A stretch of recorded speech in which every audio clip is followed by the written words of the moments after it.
Okay, Assalamualaikum and selamat sejahtera. So now we proceed to the last subtopic in chapter 9, which are subtopic 9.4, roles of hormone during pregnancy and parturition. Okay, so before this, in my first video, saya just mention untuk chapter 9 ada 3 subtopic sahaja. So actually sebenarnya ada 4 semua sekali. So awak semua kena take note, the last subtopic in this chapter are 9.4, which is roles of hormone during pregnancy and parturition. Okay, so first of all, we look at the roles of hormone during pregnancy. So what are the hormones that involve along the pregnancy? The first one we call as human chorionic gonadotropin or HCG. Second are progesterone. The third one are estradiol or estrogen. Okay, so actually during pregnancy we can divide into three trimester. The first one we call as the first trimester around week 1 to 14. Okay, and then we have the second trimester. Okay, around week 15 to 27, and another one, third trimester, okay, around week 28 to 40. Okay, so we look one by one, what is the hormone involved, okay, in each of the trimester. So, kita tengok dulu during first trimester, week 1 to 14. Okay, so during first trimester, trophoblast, okay, so trophoblast is the outer cell mass in the structure of the blastocyst. Yang ni kita dah discuss dalam fetal development. So, trophoblast or chorion will secrete HCG. So, HCG is human chorionic gonadotropin. So, what is the importance of HCG? It will maintain the corpus luteum. So, as corpus luteum is maintained during the first trimester, so it will secrete estradiol or estrogen and also progesterone. So, what is the function of estradiol or estrogen? Okay. It will involve in development of the first one, uterus, second, fetus, and the third one, mammary gland. For progesterone, it will increase mucus in cervix. Okay, and then second, it will stimulate growth of placenta. Okay, third, it will maintain the endometrium. Okay, so this is important. Okay, during pregnancy, the endometrium must be maintained to be thickened. Maksudnya ketebalan endometrium mesti kena maintain. Okay, and then number 4, it will prevent ovulation and menstrual cycle. So that's why during pregnancy, the female does not undergo ovulation and also it does not has menstruation. Okay, and then number 5, it will stimulate breast enlargement. Okay, so beside that, trophoblast also will secrete HCS. Okay, around week 5. So what is HCS? It is human chorionic somatomatotropic. Okay, so the function of HCS, it will also stimulate the corpus luteum and also it will involve in the protein synthesis in embryo, glucose and lipid metabolism in mother, and also it will stimulate breast maturation. Okay, so remember during first trimester, what are the important hormone that you have to know? First, trophoblast secrete HCG. So HCG will maintain corpus luteum. So that's why corpus luteum will secrete both estradiol or estrogen and also progesterone. And also trophoblast will secrete HCS, which stimulate also the corpus luteum. Okay, so now we look at during second trimester. So second trimester is around week 15 to week 27. Okay, so what happened during second trimester? Okay, during second trimester, corpus luteum will be disintegrate. So maksudnya, once kita kata the pregnancy is enter the second trimester, so corpus luteum will be disintegrate. But this corpus luteum will be replaced by placenta. So after corpus luteum disintegrate, placenta will take over, okay, the function of the corpus luteum, which is placenta will secrete both estradiol or estrogen and also progesterone. Okay, so actually what are the importance of these two hormones? It will maintain pregnancy. Okay. So how it will maintain the pregnancy? The first one, it will maintain the thickening of the uterus wall.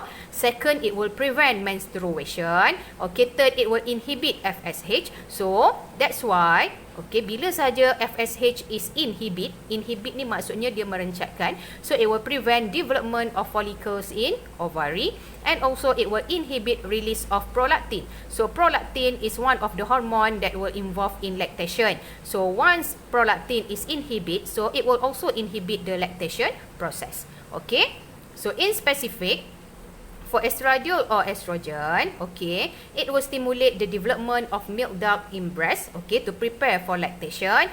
Okay, while for progesterone, number 1, it will stimulate development of milk gland in breast. Also, it will prepare for lactation.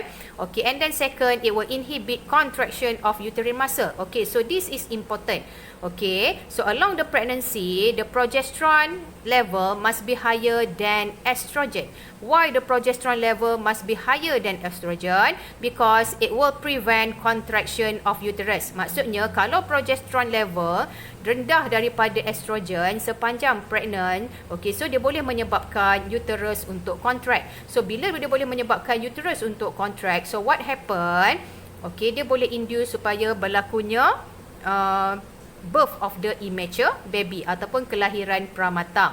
So means that along of the pregnancy, the progesterone level must be higher than estrogen. So that's why it will prevent contraction of uterus. Thus, it will prevent birth of immature baby.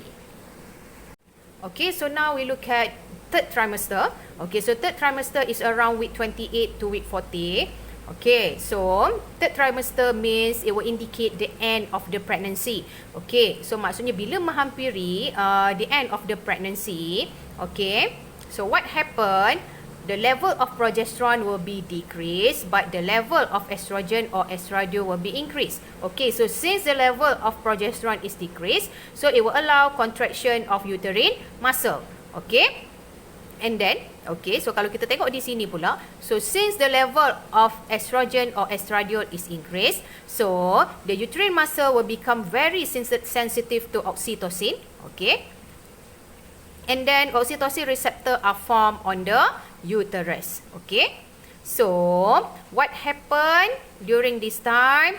So it will induce parturition, or we call as birth process, and then later it will followed by lactation. Okay, so remember at the end of pregnancy, so what happened to the level of progesterone? It will decrease, but the level of estrogen will be increased. So once there is a high level of estrogen, it will stimulate the formation of oxytocin receptor on the uterus. Thus, it will induce the parturition or birth process. Okay. Okay, so now we proceed to roles of hormone during parturition or birth process. Okay, so actually what is childbirth? Okay, so kita tengok dulu. Childbirth begins with labor. So what is labor? It is a series of strong and rhythmic uterine contraction that push the fetus and placenta out of the body. Okay, so for hormones during parturition, it will involve the first one, estradiol or estrogen, second, oxytocin, and then the third one, prostaglandin. Okay, so kita tengok dulu apa yang awak kena take note di sini. So during pregnancy, progesterone and estradiol are secret. So the high level of progesterone will prevent contraction of uterus, or it will prevent the birth of immature baby. Macam yang saya dah explain tadi, maksudnya along pregnancy or during pregnancy, the progesterone level must be higher than estradiol or estrogen. Because of what? It will prevent the contraction of uterus, thus it will prevent the birth of immature baby. But what happened at the end of the pregnancy? So the estradiol will reach the highest level during the last week of pregnancy. So this will trigger formation of oxytocin receptor on uterus. Okay, so what is oxytocin? Okay, apa pentingnya oxytocin? So firstly, oxytocin was secreted by fetus and mother posterior pituitary gland. Okay, so once fetus and mother posterior pituitary gland secrete oxytocin, so oxytocin will stimulate the contraction of the uterus, and also it will stimulate placenta to secrete prostaglandin. Okay, and then prostaglandin will enhance contraction of uterus. So the contraction will stimulate the contraction stimulate release of more oxytocin and prostaglandin by positive feedback. Okay, so what happened to the contraction? It will become stronger and more frequent. Okay, so what you have to take note, okay, here is firstly awak mesti kena tahu what will secrete the oxytocin. So oxytocin will secrete by fetus and also mother posterior pituitary. So the function of oxytocin, it will stimulate contraction of the uterus, and also it will stimulate placenta to secrete prostaglandin. So bila ada prostaglandin, prostaglandin will enhance contraction of uterus. Maksudnya uterus tu akan contract dengan lebih kuat. So, bila uterus contract dengan lebih kuat, it will stimulate release of more oxytocin. Maksudnya lebih banyak oxytocin dan juga prostaglandin will be secret. Okay, so this process we call as positive feedback. So what happened? The contraction will become stronger and more frequent.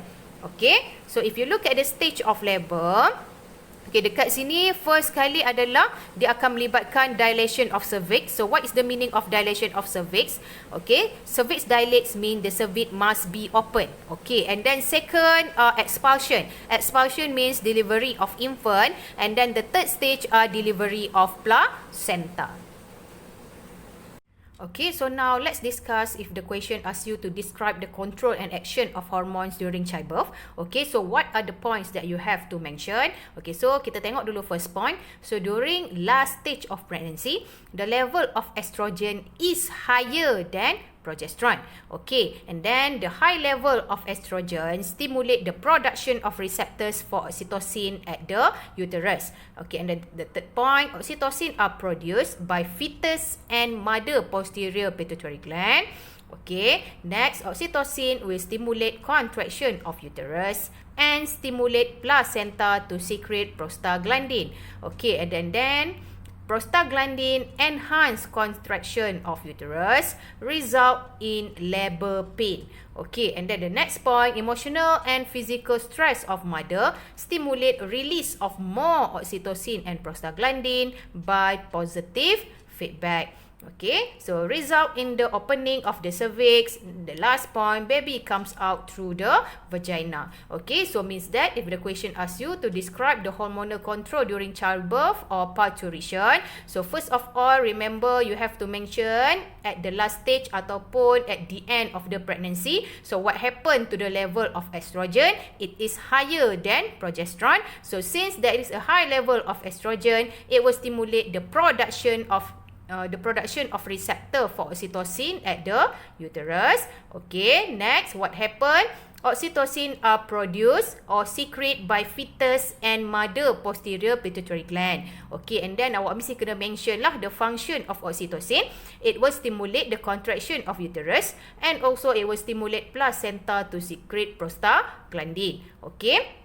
So, the prostaglandin will enhance contraction of uterus. Maksudnya, bila adanya prostaglandin, dia akan meningkatkan contraction of uterus. So, bila contraction of uterus meningkat, so it will result in labor pain. Labor pain means sakit bersalin. Okay, and then what happened? The emotional and physical stress of mother will increase. Thus, it will stimulate the release of more oxytocin and prostaglandin by positive feedback. So sebenarnya kalau kita kata dekat sini, the hormonal control during childbirth adalah salah satu daripada example of positive feedback. Sebab apa? Bila oxytocin banyak dihasilkan, okay, so dia akan menyebabkan contraction of uterus meningkat.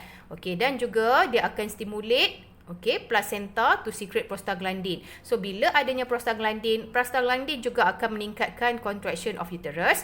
So, apa yang akan berlaku adalah lebih banyak oxytocin dan juga prostaglandin akan dihasilkan by positive feedback.